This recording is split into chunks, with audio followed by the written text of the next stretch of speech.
एक बार फिर हमारे साथ में मौजूद हैं भारतीय जनता पार्टी के विधायक doctor M P Arya. Doctor साहब, जानना चाहूंगा 8 बार के सांसद संतोष गंगवार जी का टिकट कटने के बाद में पार्टी के जो कार्यकर्ता हैं उनमें आक्रोश, असंतोष आखिर क्यों है?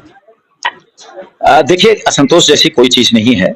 थोड़ा बहुत माननीय संतोष गंगवार जी की लोकप्रियता के कारण से कुछ भी हो, लेकिन ये पार्टी का निर्णय है और पार्टी किसी न किसी रणनीति के तहत ही निर्णय करती है। भारतीय जनता पार्टी में बहुत ही विचारवान लोग हैं और उन्होंने जो निर्णय किया है, सभी पार्टी के कार्यकर्ता उसे सिरोधार्य कर रहे हैं और स्वीकार कर रहे हैं। कहाँ कर रहे हैं? कल तो मुझे लग रहा है संतोष जी के कार्यालय पर काफी हंगामा हुआ, उमेश गौतम मुर्दाबाद के नारे लगे हैं, एक ऑडियो वायरल हुई। उसके बाद में तमाम तरीका की वहां पे जो कार्यकर्ता है वो बातें कर रहे हैं कि अगर हम भाजपा को टिकट, वो अगर संतोष जी को टिकट नहीं मिला, टिकट अगर नहीं बदला गया तो हम दूसरी पार्टी को वोट देंगे। इस तरीका की बातें उनके कार्यालय पर कही गई हैं, आपने देखा होगा वीडियो में। देखिए, पहली बात तो कोई एक ऑडियो वायरल हुआ है जिसकी कोई ऑथेंटिसिटी नहीं है कि वास्तव में किसका ऑडियो है, लेकिन उसको लेकर के लोगों की नाराजगी है और नाराजगी उस उमेश गौतम से है, ना भारतीय जनता पार्टी से है और ना ही पार्टी के प्रत्याशी से है। जो नाराजगी लोगों ने जाहिर की है तो वो उस बयान, जो ऑडियो है, उस बयान के आधार पर लोगों ने नाराजगी जाहिर की है। एक मैंने वीडियो और देखी, उसमें मंच पे संतोष जी भी बैठे हुए हैं और वहां पे कोई एक भाजपा के नेता है, वो मंच पे स्पीच दे रहे हैं, वो ये सारी घटनाक्रम जो कुछ हुआ है उसके बारे में बातें कर रहे हैं। तो भाजपा में पहले जाति वाला मामला था नहीं कि गंगवार, ब्राह्मण और जो कास्ट है सब भाजपा ही थे, लेकिन अब ये कास्ट वाली बातें आने लगी हैं, ये क्यों आखिर? देखिए, मैंने पहली बात तो उस स्पीच को नहीं सुना है, चर्चा जरूर है उसकी, लेकिन मैंने पहली बात तो उसको सुना नहीं है। दूसरी बात यह है कि कमेंट वहां भी जातिवाद पर नहीं है, कमेंट वहां भी उसी ऑडियो को लेकर के है, उसी पर नाराजगी है।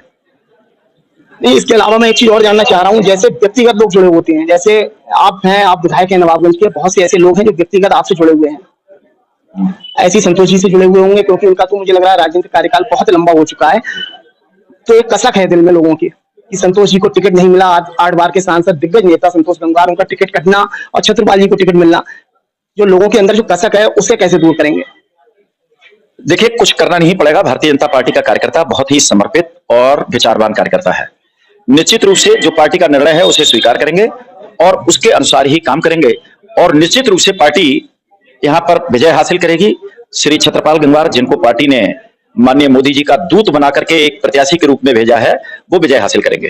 तो ये हंगामा क्यों हो रहा है फिर? कल की बात है, कल रात की बात है, इतना हंगामा हुआ, प्रदेश अध्यक्ष वहां पे मौजूद थे, गेट बंद कर दिया गया, ताला लगा दिया गया, लोग धरने पे बैठ गए, लेट गए जमीन पे, काफी नारेबाजी हुई और आज मोदी जी आ रहे हैं पीलीभीत में।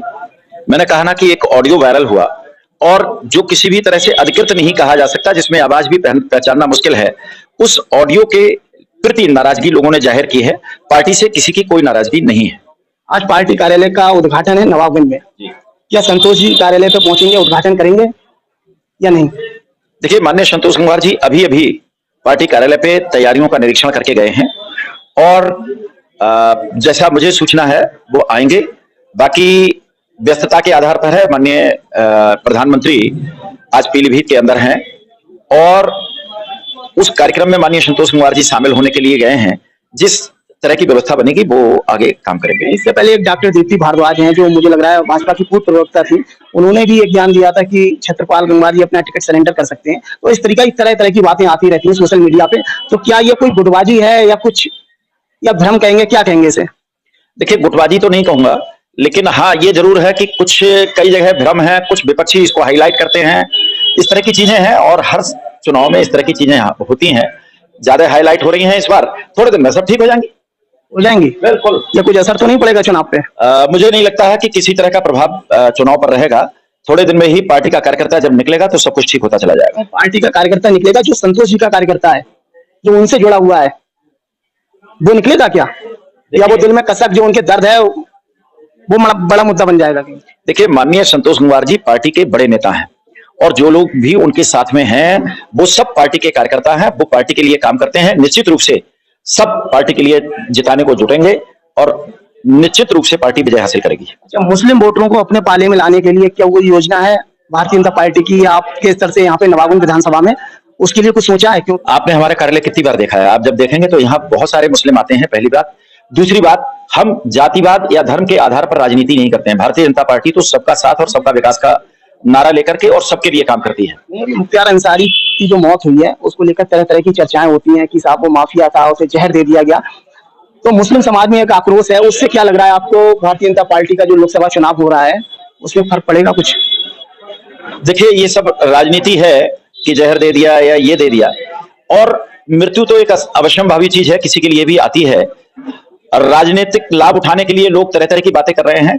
विपक्षी पार्टी के लोग के साथ जहर दे दिया, मार दिया, तो उसकी जांच भी चल रही है, और मुझे निश्चित रूप से लगता है कि कहीं भी ऐसा नहीं है। क्योंकि जो गठबंधन प्रत्याशी हैं प्रवीण सिंह ऐरन, उनके साथ में ये देखा जा रहा है गंगवार समाज के जो यहाँ के राजनीतिक लोग हैं या बनिया समाज के या तमाम जो बिरादरियां हैं उनके जो राजनीतिक लोग हैं वो उनके साथ में घूम रहे हैं।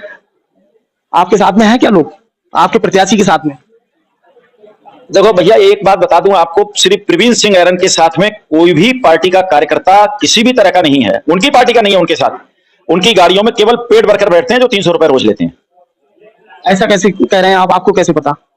अब बहुत सारी जानकारियां रहती हैं जो मेरे पास है भी, और मैं निराधार बात नहीं करता हूं। नहीं, समाजवादी के जो लीडर हैं यहाँ के, चाहे अनिल गंगवार ले लो या आप तेज प्रकाश जी ले लें, तमाम जो यहाँ के समाजवादी के लोग हैं, आपको नहीं लग रहा है उनके साथ में? क्या आपने कभी उनकी गाड़ियों में देखा है इन्हें? आपका कहने का मतलब क्या है? आपके साथ में है क्या ये? मेरे साथ हैं या नहीं, लेकिन जरा श्री प्रवीण सिंह ऐरन के साथ में पार्टी के, उनकी पार्टी के लोग आप दिखा दें तो हम जानेंगे। ये लोग कहाँ गए हैं, कहाँ चले गए ये? क्योंकि ये भी चर्चाएं रहती हैं कि आपके समाजवादी के लोगों से लगातार संपर्क में रहते हैं वो लोग आपके, तो इसको लेकर क्या कहेंगे? देखिए, बाकी बात मैं नहीं करता हूं, लेकिन श्री प्रवीण सिंह ऐरन के साथ में उनकी भी पार्टी का कोई आदमी नहीं है। कोई उन्हें चुनाव नहीं लड़ा रहा है, और प्रवीण सिंह ऐरन कहीं नहीं ठहरते हैं। खासतौर से इसलिए कहता हूं कि जब वो सांसद थे तब भी अपनी पार्टी के लोगों से भी नहीं मिलते थे। हारने के बाद भी उन्होंने जिम्मेदारी नहीं निभाई।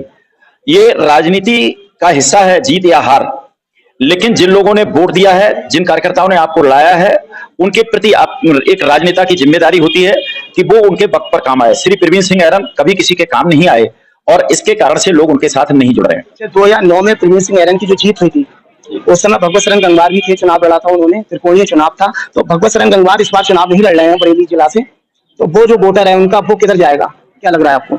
निश्चित रूप से भारतीय जनता पार्टी के साथ जाएगा, और भारतीय जनता पार्टी फिर से भारी दिखाई देगी, और भारी बहुमत से श्री छत्रपाल जी जीतेंगे। ये इसलिए तो नहीं कह रहे हैं आप भारतीय जनता पार्टी के विधायक हैं, पार्टी के हित में बात करना, वास्तव में आपको क्या लग रहा है कि आप फाइट होगी इस बार जबरदस्त दोनों में? मैंने कहा ना, श्री प्रवीण सिंह ऐरन को उनकी पार्टी के लोग नहीं लड़ा रहे हैं, उन्हें लड़ाने वाले लोग नहीं मिल रहे हैं, उनके साथ में लोग नहीं चल रहे हैं, उनकी गाड़ियों में लोग नहीं हैं, तो वो फाइट कहां से करेंगे? भारतीय जनता पार्टी के पास तो एक कार्यकर्ताओं की बहुत बड़ी सेना है, फौज है, जो मजबूती के साथ में चुनाव लड़ती है, और निश्चित रूप से भारतीय जनता पार्टी विजयी होगी। मैं आपको कार्यकर्ताओं के आधार पर, जो आम जनता की आवाज है उसके आधार पर, और जो मैं देख रहा हूं राजनीतिक परिदृश्य, उसके आधार पर बात कर रहा हूं।